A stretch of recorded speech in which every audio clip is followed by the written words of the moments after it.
Selamat pagi pemirsa, apa kabar Anda di pagi hari ini? Senang sekali saya Heri Orun kembali menjumpai Anda dalam Berita Papua. Sejumlah informasi pilihan dan teraktual telah dirangkum tim redaksi kami. Berikut 3 berita utama kami sajikan untuk Anda.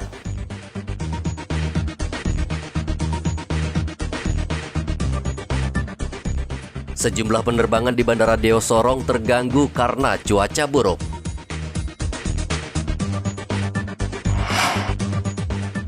Sebuah perahu cepat di Mimika dihantam gelombang tinggi, 2 penumpang hilang.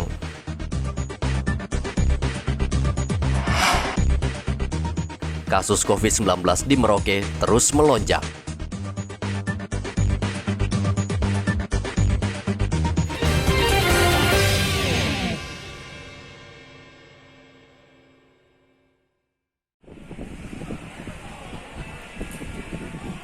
Cuaca buruk yang melanda kota Sorong Selasa kemarin menyebabkan sejumlah maskapai penerbangan menunda pendaratan di Bandara Dominic Edward Osok. Pesawat dialihkan ke bandara terdekat menunggu cuaca kembali normal. Aktivitas di Deo Sorong terlihat ramai dipadati penumpang yang menanti keberangkatan, namun jadwal penerbangan tidak ada karena keberangkatan juga ditunda. Penumpang masih banyak berada di ruang tunggu bandara seraya berharap cuaca kembali normal. Fasilitas bandara sangat memadai untuk melayani aktivitas penerbangan, namun terkendala cuaca. Mulai tadi malam hujan gerimis secara tidak berhenti, secara terus menerus. Dan tadi pagi mulai kurang lebih jam 5 sudah mulai terjadi angin. Dan ternyata di catatan nanti akan dijelaskan terkait dengan masalah bagaimana kondisi ekstrim pada hari ini yang terjadi di Sorong. Nah, sehingga ini berakibat dari terganggunya penerbangan baik yang akan landing di Sorong maupun yang akan berangkat dari Sorong menuju ke destinasi lainnya. Dikonfirmasi tadi pagi kurang lebih sekitar jam 5.40 bahwa Sriwijaya menginformasikan bahwa untuk meminta divertnya ke Biak. Nah, kemudian menyambung juga dengan Lion yang dari Manado juga ke Biak, dan kemudian Batik kembali ke Ambon. Lion juga ada satu Lion dari Makassar. Transportasi udara merupakan sarana penting dan vital bagi masyarakat untuk bepergian. Topan melaporkan dari Kota Sorong, Papua Barat.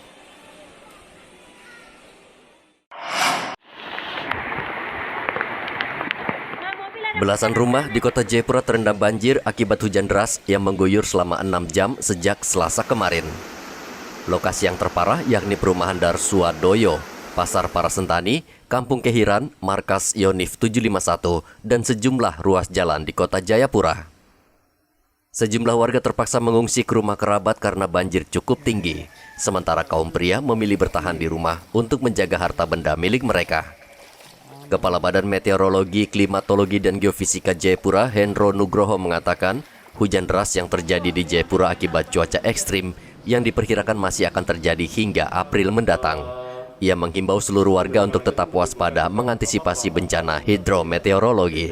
Hujan semalam sudah kita peringatkan, kita berikan peringatan dini sebelum kejadian, bahkan prospek 3 harian sudah kita berikan peringatan kepada masyarakat, kepada BPBD, kepada stakeholder terkait untuk waspada terhadap curah hujan ini.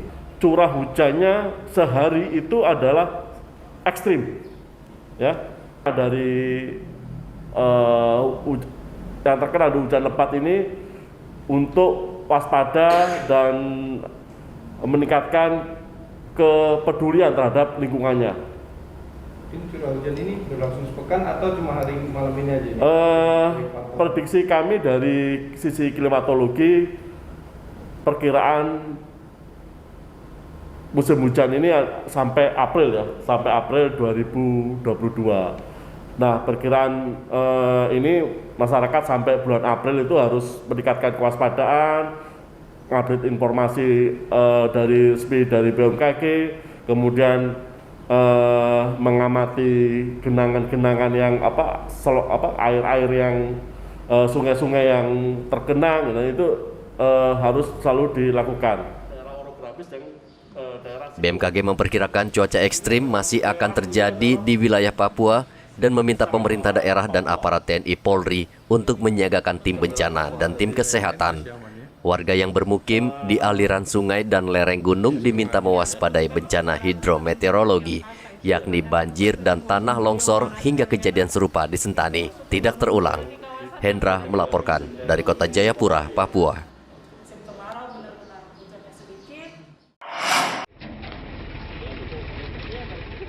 Sebuah perahu cepat dihantam gelombang tinggi di Mimika Senin lalu. Perahu yang mengangkut 3 penumpang dan sembako itu bertolak dari pelabuhan Mimika menuju ke kampung Ipaya. Namun selama perjalanan, speedboat dihantam badai dan ombak berkali-kali. Tepat di muara Migiwiya, badan kapal akhirnya patah dan tenggelam. 1 orang yang merupakan motoris selamat dalam musibah ini, sementara 2 orang lainnya hilang. Tim SAR telah melakukan pencarian di muara Wigiwiya. Basarnas dan teman-teman dari Polairut bersama relawan Basnas kita melaksanakan pencarian. Tadi pagi kami terima laporan dari Bapak Agung bahwa ada kecelakaan SAR di muara Migiwiya yang onboard 3 orang, perahu longboat terbalik, onboard 3 orang, tapi 1 selamat dan 2 orang masih dalam pencarian. Rencana hari ini kami jalan bersama-sama menggunakan perahu karet 3 unit sampai di kampung tersebut. Kita akan bermalam, dan kalau masih bisa kita pencarian hari ini, kita maksimalkan untuk pencarian sampai sore hari, dan dilanjutkan untuk pencarian berikutnya. Kalau memang belum ada tanda-tanda ditemukan korban, kita akan lanjutkan sampai dengan berakhirnya operasi SAR. Hingga Selasa kemarin, tim SAR masih melakukan pencarian terhadap 2 korban yang hilang. Dari Mimika, Papua, Igobat Momolin melaporkan.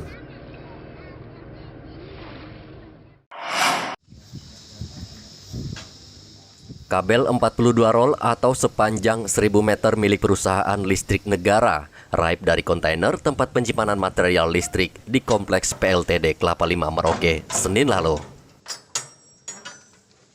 Pencurian kabel tersebut diketahui saat petugas hendak mengambil kabel untuk dikerjakan. Pelaku ternyata merusak gembok kontainer dan langsung menggondol seluruh gulungan kabel yang harganya cukup mahal. Dari selesai selesai relokasi ini kan saya pindah di Tanah Merah, Pak. Oh. Pindah setelah hilang apa sebelum hilang? Sebelum hilang, Pak. Dari ini kan kita bongkar semuanya.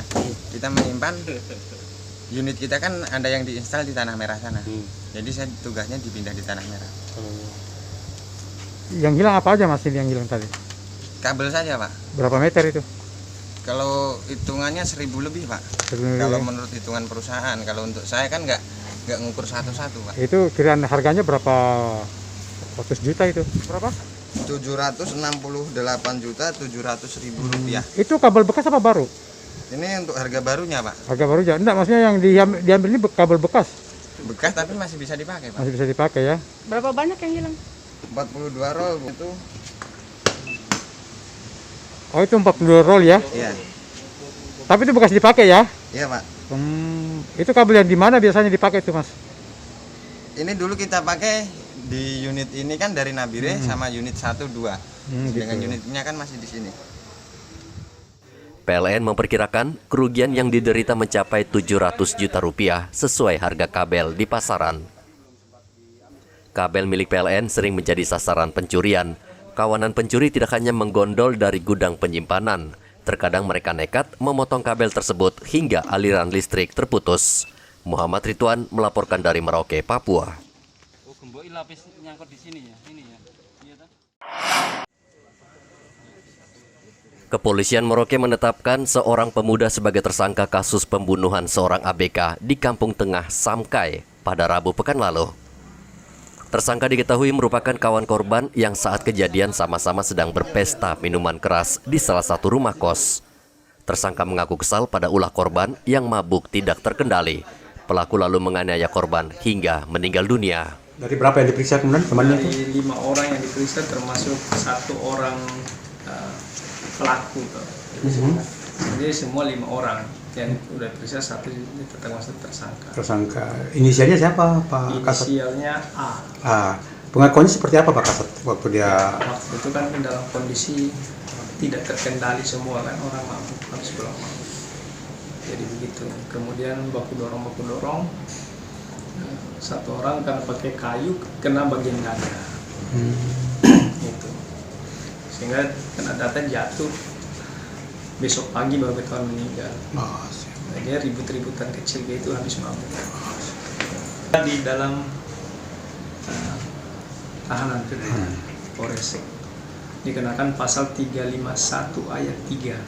Penganiayaan mengakibatkan matinya orang. Ancaman hukumannya 7 tahun. Rabu pekan lalu, Irwan yang sehari-hari bekerja sebagai ABK penangkap ikan di Pelabuhan Merauke ditemukan tewas di rumah kosnya. Polisi kemudian memeriksa sejumlah saksi dan berhasil meringkus teman korban yang diduga sebagai pelaku. Tersangka kini masih menjalani pemeriksaan dan mendekam di sel tahanan Polres Merauke. Ia diancam hukuman penjara maksimal 7 tahun. Muhammad Ridwan melaporkan dari Merauke, Papua.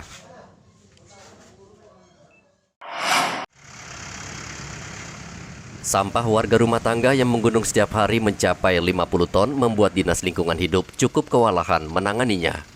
Pasalnya Dinas Lingkungan Hidup kekurangan truk pengangkut sampah sehingga banyak sampah yang tidak terangkut. Dinas saat ini hanya memiliki 25 armada truk, padahal idealnya agar sampah semua terangkut membutuhkan 75 truk. Kekurangan truk ini membuat kerjanya tidak maksimal dan bahkan banyak titik sampahnya tidak diangkut atau terlambat. Kepala Dinas Lingkungan Hidup Merauke, Harmini, mengatakan pihaknya akan menambah truk namun tidak bisa sekaligus karena bertahap menyesuaikan keuangan daerah. Semua totalnya kami ada 201. Nah, yang idealnya berapa banyak? Kalau ideal untuk Merauke tentunya sekitar 400-an. 400-an. Kalau untuk armadanya? Armadanya Ya, kalau total 16 ya. Dari 25 dengan 25. Kalau ya itu lebih dua lipat kali lah. Dua kali lipat ya kendalanya itu supaya, ya. Dan tenaga terutama eksanya itu juga harus ini ya, nggak bisa eksanya juga cuma 1. Terus eskavatornya juga sudah rusak, udah umur itu ya memang agak kendalanya itu saja. Nah, Bu Haji, ini untuk sementara kan sudah banyak kendala. Lalu kemudian ya, solusinya seperti apa, Bu Haji? Kita tetap memaksimalkan memaksimalkan tenaga ada yang armada yang ada dengan tenaga yang ada. Kalau pengalaman ini karena saya sudah 5 tahun ya, menjabat 6 tahun menjabat 6 tahun di pengelolaan sampah ini, nangani sampah ini. Jadi harus beriringan, kalau ada tambahan armada tentunya harus ada tambahan ini, harus tambahan SDM-nya, harus ada tambahan BBM-nya, harus ada tambahan yang lain, spare part-nya dan lain seperti itulah. Kami sekarang ini memaksimalkan dengan yang ada, tapi nanti pelanggannya kalau kita harus membatasi pelanggan. Kalau kita tidak membatasi pelanggan tentunya juga pembiayaan operasional semakin banyak. Pelanggannya juga semakin banyak operasionalnya seperti itu. Selain masalah truk pengangkut sampah, jumlah pelanggan yang saat ini didata hanya 9.000 keluarga. Padahal warga yang ada di Kota Merauke sudah mencapai 25.000 keluarga, sehingga banyak keluarga yang tidak masuk pendataan dinas. Warga diminta membuang sampah di tempat yang disediakan dan waktu yang ditentukan. Muhammad Ridwan melaporkan dari Merauke, Papua.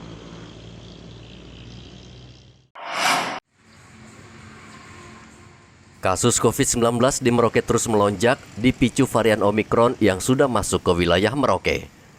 Jumlah orang yang terpapar terus meningkat. Saat ini pasien COVID-19 mencapai angka 657 pasien. Namun sebagian besar melakukan karantina mandiri di rumah dan 12 pasien lainnya saat ini harus dirawat di rumah sakit karena kondisinya berat. Mencapai lebih dari 600 kasus COVID di Kota Merauke. Nah, untuk sementara ini sudah berapa banyak yang sementara dirawat di rumah sakit, Dok? Di rumah sakit mungkin sekitar 12. 12? Iya. Seperti yang katanya informasi bahwa banyak yang dirawat juga di lorong-lorong, Dok, artinya membludak seperti itu, Dok. Apa memang ini seperti itu, Dok? Saya belum tahu. Belum tahu ya. Dok, untuk kapasitas rumah sakit sendiri sampai dengan saat ini kira-kira bisa mampu berapa banyak untuk menampung yang COVID itu, Dok? Ya disiapkan cuma sekitar 12 sampai 17 tempat tidur. Nah, kalau seandainya lebih dari itu, Dok, yang dirawat? Ya nanti dikonversi beberapa ruangan ataupun tempat yang memungkinkan untuk dilakukan perawatan. Kalau untuk saat ini sudah ada persiapan, Dok, untuk menampung membulaknya? Nanti coba tanya konfirmasi ke direktur ya. Meski banyak yang terpapar, kapasitas tempat tidur rumah sakit saat ini masih bisa menampung pasien, sehingga pemerintah belum merasa perlu untuk membuka tenda darurat. Meski tidak bergejala berat, warga tetap diminta waspada dan segera divaksin, khususnya vaksin dosis 3 atau booster. Muhammad Ridwan melaporkan dari Merauke, Papua.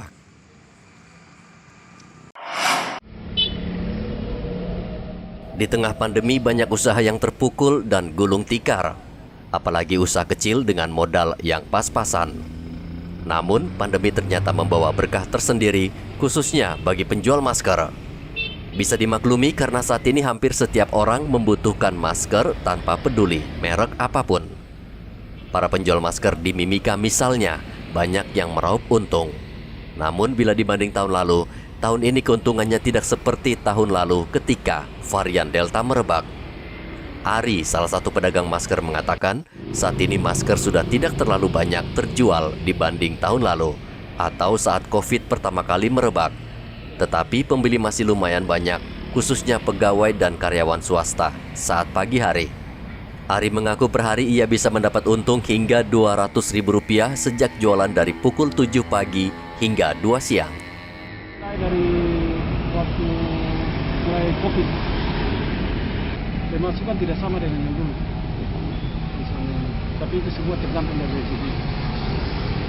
Per hari, kalau dulu ya, itu masih lumayan pendapatan. Kalau mulai dari 2022 kemarin Januari, pendapatan dia menurun. Jadi saya jualnya batas jam 12 jam 1. Itu pun yang kebanyakan yang beli, itu pun orang yang di kantor sama pertokoan. Saya sekarang kan startnya jam 7 sampai jam 2 saya sudah tutup. Itu kan semua itu tergantung dari rezeki, tapi dari jam 7 untuk sekarang jam 7 sampai jam 2 kadang dapat 200. Ari menyayangkan saat ini di Mimika masih banyak orang yang enggan menggunakan masker, padahal COVID-19 saat ini tengah merebak. Menurut Ari, masker merupakan salah satu alat yang bisa efektif menangkal penularan COVID-19. Dari Mimika, Papua, Igobat Momolin melaporkan.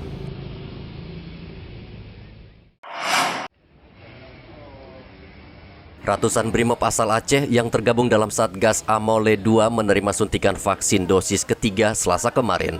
Vaksinasi dilangsungkan di halaman Mapolres Mimika.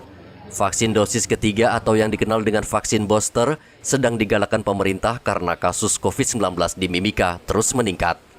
Vaksin booster ini diprioritaskan kepada institusi yang paling banyak memberikan pelayanan kepada warga. Untuk Satgas Amole kami, ini khusus untuk jajaran Lowland, ini hari gelombang kedua. Gelombang pertama itu sudah semalam, gelombang pertama itu yang suntik 70 personil. Kalau hari ini diperkirakan kurang lebih sama, sekitar 70 sampai 80 personil, kemudian sisanya itu akan dilaksanakan besok. Karena keterbatasan akomodasi, kemudian ada penugasan juga. Kami berharap yang dari Satgas ini mudah-mudahan dengan dilaksanakan vaksin ini kita bisa lebih sehat lah, lebih sehat. Ya, harapannya bisa kembali nanti ke daerah asal. Pengalaman yang kemarin-kemarin kalau terjangkit kan nanti tinggal di sini. Yang pertama booster, tapi kalau yang kemarin sudah 2. Ini yang ketiga yang ada. Ini yang ketiga sekarang. Ya. Berarti yang kedua sudah. Untuk yang corona kemarin normal, nggak ada aman, normal, nggak ada kendala. Berarti sekarang tinggal yang ketiga ini. Iya, ini yang booster. Yang booster. Baru. Biasa aja Pak. Biasa aja. Nggak ada kendala. Kasilok Amole 2 berharap vaksinasi dosis ketiga dapat meningkatkan imun tubuh anggotanya sehingga tetap sehat hingga kembali ke daerah asal usai melaksanakan tugas di Papua. Dari Mimika Papua, Igobat Momolin melaporkan. Pemirsa, informasi tadi mengakhiri jumpa kita dalam Berita Papua hari ini. Saya Heri Orun, mewakili seluruh kerabat kerja yang bertugas, mengucapkan terima kasih untuk kebersamaan Anda. Selamat pagi, selamat beraktivitas, dan Wanyambe.